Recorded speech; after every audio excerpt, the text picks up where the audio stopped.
Ayun, so good evening guys. Ngayon po ay December 4, 2024. So Wednesday po at medyo natog ulit yung market natin. No? So ayaw talagang umakyat kasi nga medyo malakas po yung net foreign sell ulit natin. So hindi pa rin naman natin makita na gumalaw na maayos si blue chips natin, di ba? Kasi nga wala pa tayong masyadong foreigner. So yung mga pumipitik dito na stocks, meron mga pumitik ngayon. Si PHR, no, pumitik siya ng 11%. So mga small caps na stocks or yung mga speculative na stocks natin yung gumagalaw. Pero negative 0.06%, 6,729.96 yung closing natin.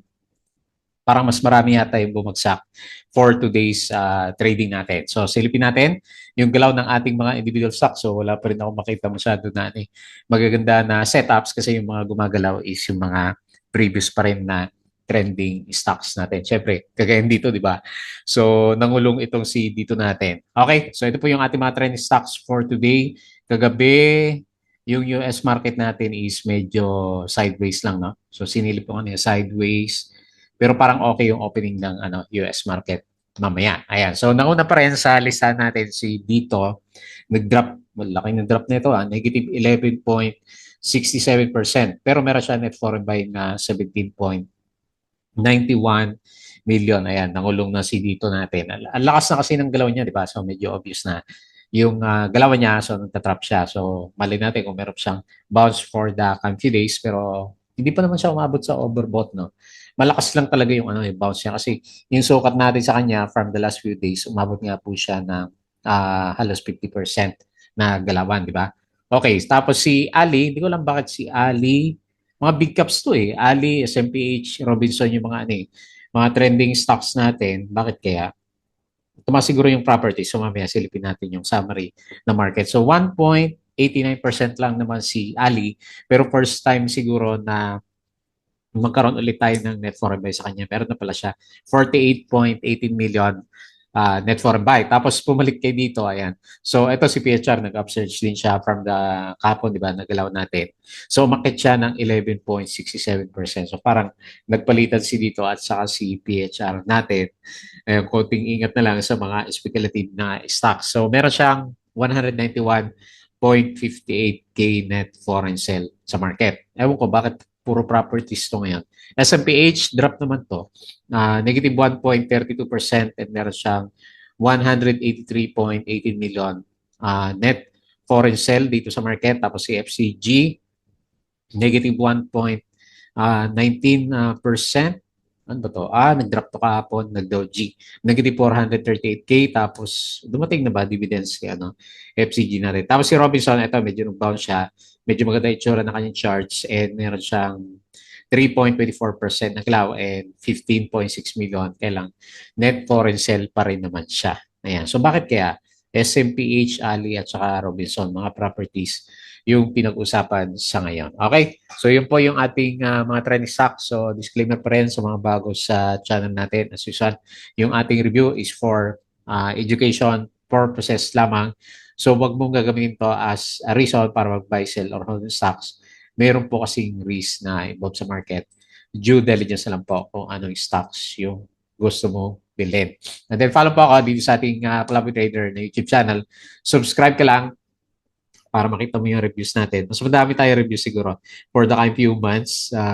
Tingnan natin na meron tayong mahabang bakasyon sa trabaho. So, tingnan natin kung makapag-vlog tayo na mas marami later on. Tapos, kung gusto mo ng guide, join ka lang dito sa trading group naman natin. Okay? So, yung mga subscribe, salamat po. Tapos, check na lang yung ating mga trending stocks na videos dito. So, puro dito yung number one, ilang araw na yan. 1, 2, 3, 4, 5. So, halos 10 days na si dito na number one sa trending stocks natin. Company reviews, yung mga sample trades sa market, basic indicators, technical analysis natin, fundamentals, yung mga risk management, check na lang po. And yung ating mga PSC, basic PSC stock market studies naman. And then follow po ako dito sa ating Palabi Trader. Crypto ko to para sa mga play to earn games. So check mo lang po yung mga posts natin dyan, Facebook account para updated sa mga posts. Check mo na lang po yung ating Palabi Trader na Facebook account, Facebook page, Bodega Peak sa local market, US and cryptos. Tapos tingnan natin yung mga balita. Konti lang yung na-post ko ngayon na, ano, na balita sa market. Ayan. Silipin natin yung pinaka-summary na market po natin. So, net foreign sale pa rin, no? Grabe tong ano, parang ayaw talagang markada ng ano. Hindi arangkada yung blue chips natin kasi wala kasing pondo yung ano, di ba? Yung mga foreigners natin. So 537.32 million net foreign sale nga po siya. Okay? So financials, okay, ito yung kumita ngayon 0.35 pero nag-drop malaki si holdings natin. Pero malit lang, no? Negative 0.06%. Kaya lalaki ng galawan ni na ano dito natin. Okay, so parang kumbaga sideways nga lang yung ano, yung galaw ng market natin for today's trading. So Cebu Pacific, ang dami naman digits, 0.1689%. So it's exploring the integration of Airsweep into Cebu's Pacific operations following its acquisition. So actually good news pero walang epekto sa stocks natin. Foreign funds sold, BPI, Metrobank, PSB, Security Bank, AP, FGen, Manila Water, CNPF, DNL, FCG, Aboites, JTCAP, GGS, SM, Robinson, SMPH, Globetel, Converge, at saka si CEU. So foreign funds bought, ito yung mga binili ng foreigners.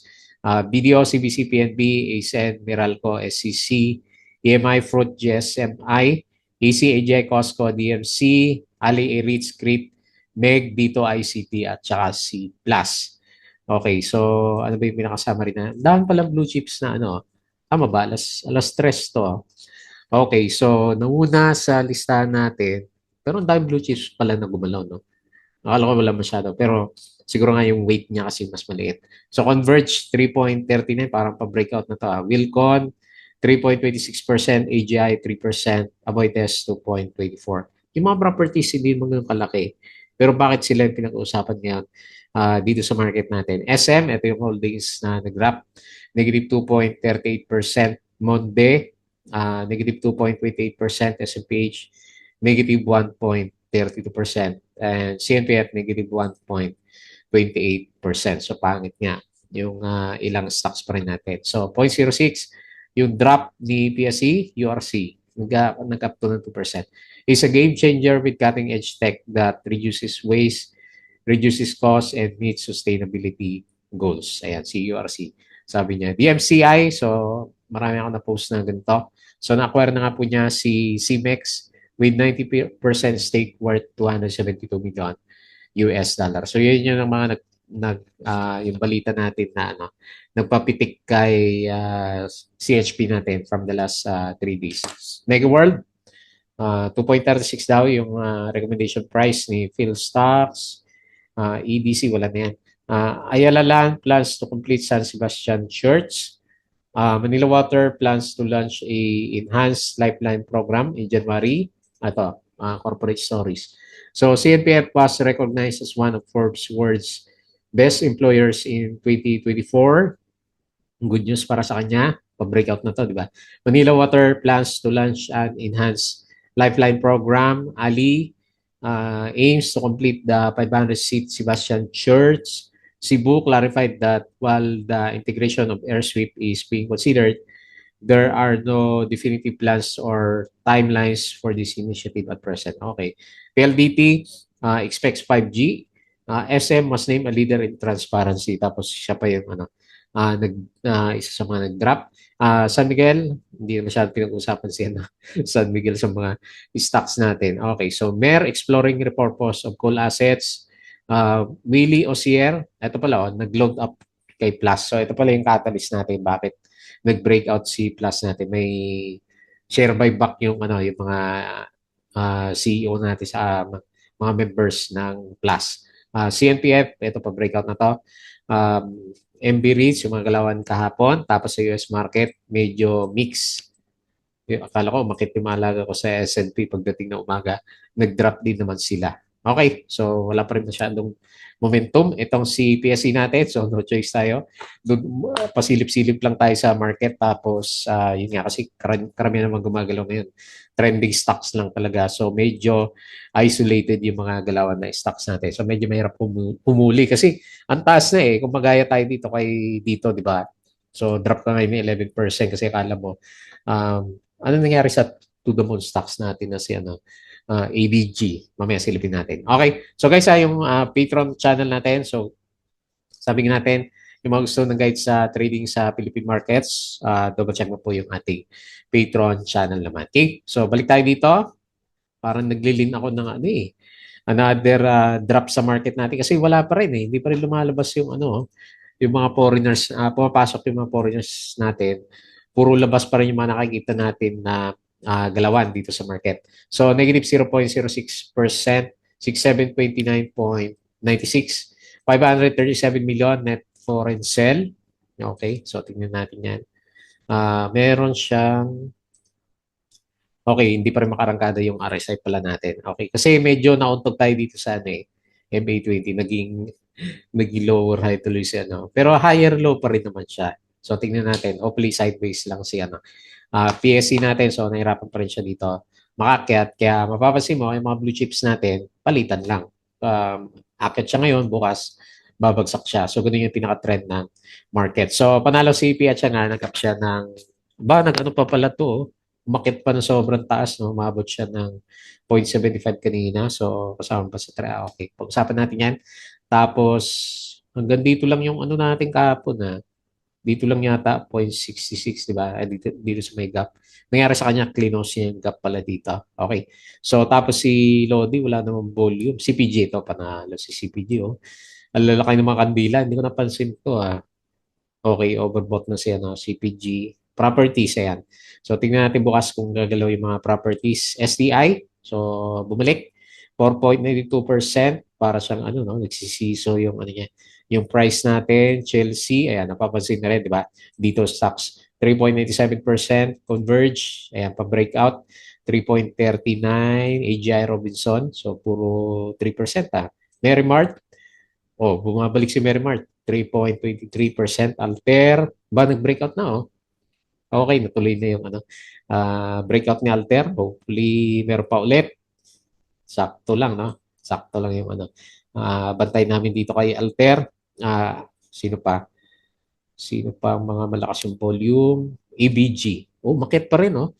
2.12%. So, hindi ka lang nag-trending kasi ang hirap sumabay pag ganito, no? Paano pag ubuhusan tayo kay ano, ABG natin?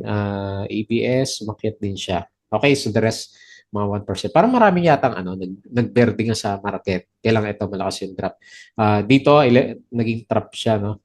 O, tama-tama, resistance talaga. Kaso, ang lakas ng drop. Nag-close na gap siya. So 11.67% na loss. Fruit, nangyari dito kay Fruit. Wala nang ano, gustong bumili sa kanya. 5.71, drop ulit. CTS, Lotto, lakas ng drop na rin ni Lotto. Oh. Nawala na yung ano niya, momentum, negative 4%. Megawide, walang volume. BLL, lakas naman drop nito, 3.82%.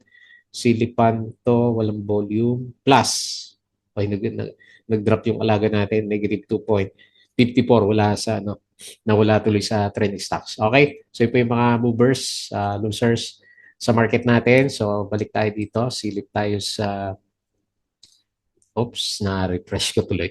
Okay, so anyway, maganda yung pinapakita ng futures ng US market. 16, rather 0.27%, makakakit yung mga laga natin. 0.27%, the futures 0.44, Nasdaq 0.63%. Pero kahapon medyo sideways nga sila. Si S&P, makit kagabi to, pero pagdating ng umaga, nag-Dow G. Yung galaw po, so buti na maganda yung futures. Dito sa Europe, mix tayo. And then, Asian markets, medyo mixed din, no? So, tapos dito sa Indonesia, 1.82%. Ayan, mix. Pero parang mas marami ngayon berde na gumalaw for 2 days. Trading na rin. So, Bitcoin, pabalik ulit, 96K. Taas, no? 96K. Ethereum, 3.7. XRP, ayan, pullback naman siya. 2.6. BNB is, ano ba to? Tama ba to? Laki ah. Umakyat si BNB, masilip nga yung mga alaga natin. So, 21%, oh, lakas. O kahit pa paano, may nadagdag sa ano, portfolio natin sa ano sa crypto. Sinisilip ko yung ano eh. Saglit lang. Silipin ko lang yung MetaMask. Mamaya na, nag-hang yung ano. MetaMask. Ang laki ng ginalaw niya, oh, 21% panalo. Dodge, 1%. Ano kayong catalyst yan? TRX, TRX, 64%. Tama ba to? Ano ba yung mga alaga natin na benta ko na yung ano eh. Nagtitrade kasi ako sa ano eh, mga meme coins, di ba? So, kailan kasi 90% naman bumabagsak yung ano, mga meme coins natin. Saglit, silipin ko lang si ano, TRX, konti na lang yung TRX ko. Okay, so panalo. Panalo yung mga alaga natin ah. BNB tsaka TRX oh. Laki. May balita siguro yan. Ano kayong balita niyan si TRX? Kumain lang siya ng banana ng 6 million USD ang ano eh, halaga eh. Wala namang balita. Ano kayong balita dito? Mamaya, silipin ko na lang. Okay, tapos okay, very good yung ano ah. Galawan ng ganda ng galaw ng ano cryptos natin ah. Okay, so anyway, si PSE sideways lang yung ano eh, yung galaw natin sa kanya. Okay, so balik tayo dito. Pag-usapan na lang natin yung ating trend stocks. So unahin po natin si dito. Hindi ako makakonect sa ano, MetaMask. Okay, so unahin natin si dito. Okay. Natuwa naman ako doon. Kasi ano, may mga hawak din tayo na BNB tsaka TRX eh. Nagulat ako. Ang laki pala ng galaw na yan. So 1.86 resistance and then kailangan natin ng Dow G dito sa nag-close the gap naman kaso solid candle eh. So okay, baba ko na lang dito sa ano 1.48. Panalong-panalo nga naman yung mga nakasalo sa piso ano.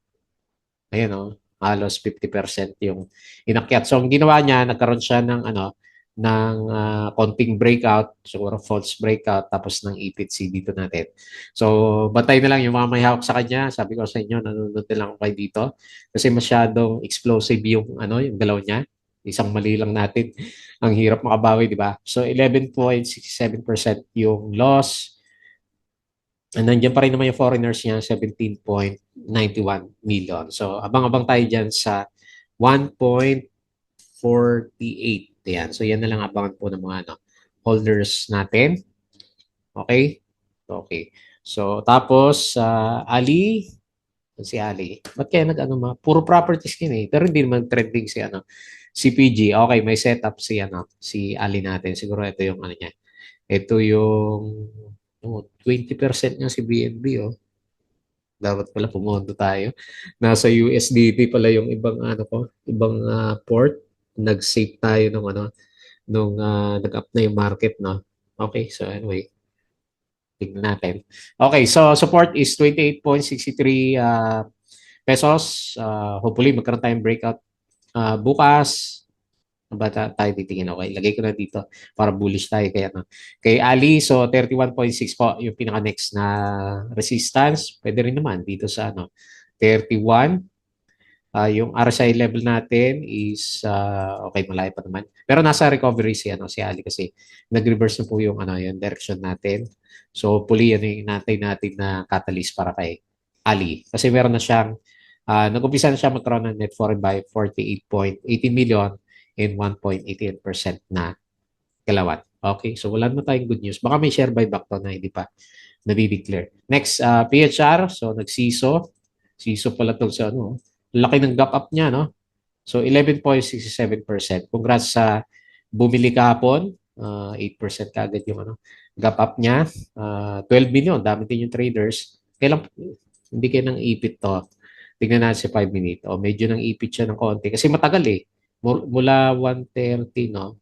Hanggang 215. So medyo nang ipit nga itong si, ano, si PHR na rin. Pero okay, at least may target na siya. So ang ginawa pala niya, nag-close the gap siya. Okay, rumors pa lang naman yung ano eh, bagong investor. Wala pa naman. So umabot na siya ng ano, halos 40% na mula dito sa breakout natin. So kapon, saan ba tayo nag-ano? Dito sa gap, no? O dito sa taas na to. Anyway, ilalagay ko na lang yung support dito kasi ito naman yung previous po na consolidation ng prices natin. So, nandiyan yung support natin sa area natin na yan, ha? Sa 0.62. So, 11.67%. Congrats sa mga nag-take risk kapon. Watch out na lang ulit doon sa mga bumili. Hopefully, hindi siya magaya kay dito na ano, biglang nang ipit yung galawan naman natin. Okay? So, hopefully makabalik siya dito sa 0.74. Kung meron talaga yung ano, bibili sa kanya. SMPH, okay. Okay, so marami siguro nag-aabang kay SMPH pero parang wala pa oh. So antay muna tayo. Bearish pa rin yung ano, yung itsura niya. nangyari dito kay SMPH natin. Pero si Ali, mas maganda yung itsura niya, no? O, okay naman yung earnings niya, pero wala kasing net foreign buy. Ayan, wala. So 183 million net foreign sell and 1.32% na loss sa market natin. So wala pa. Deads muna to si SMPH natin. Mahirap din naman. O kung marami kang BP, pwede, no? Kasi parang, siguro pinag-usapan na siya kasi parang double bottom. Kaya lang, nauntog kasi tayo dito sa MA20. So wala pa. Wala pa tong zero. SMPH. FCG, so nag-pullback ulit. Makiat tapos nag-pullback. Okay, hanggang dyan ka lang, okay na rin. So hopefully hindi natin i-close yung gap. Nandito yung support natin and okay, resistance is 0.88. Ayan. So nawala kasi masyado ng volume, no? Okay, so RSI okay pa naman. Medyo bullish yung itsura ng MACD. Hopefully may galawan ulit bukas. Negative 1.19%. Wala tayong masyadong volume dito kay FCG. So medyo kulang. And then lastly, si Robinson. Ayan, may setup na rin kasi nag-up siya na 3.24%. So ang kaibahan lang natin kay Robinson, wala pa siya net foreign buy. So net foreign sell pa rin tayo ng 15.6 million. So support 13.21. Hopefully hindi na siya mag-double bottom and immediate resistance is 14.47%. So nasa bearish side pa rin ng market kasi below RSI 50 pero may pagsilip na yung itsura ng MACD formation natin. Okay? So yun po yung ating review for today's trading. Medyo matamlay pa rin tayo kasi wala naman masyadong napitik na malakas. So maraming napansin niyo naman, maraming gumalaw ngayon, maraming nagberde. Ang tanong yan, masusustain ba bukas? Kasi karaniwan ng galaw natin, makita mo din naman dito na umakit siya pero after few days, bumabagsak din siya. So abang-abang na lang tayo dito sa mga gumagalaw na stocks natin. Okay? So yun na lang muna. At least hindi bumagsak si index kahit na malakas yung net foreign sell. So as usual guys, bago tayo close, please don't forget to subscribe dito sa ating Flava Trader na YouTube channel, Joy Calasa Group. Crypto ko to, follow mo na lang po ako. Tapos Facebook account, Facebook page, Bodega Peak, Twitter, and Patreon sa mga sunod guides sa market. Sali ka lang po dito. So yun lang. Maraming salamat. Kita po ulit tayo bukas.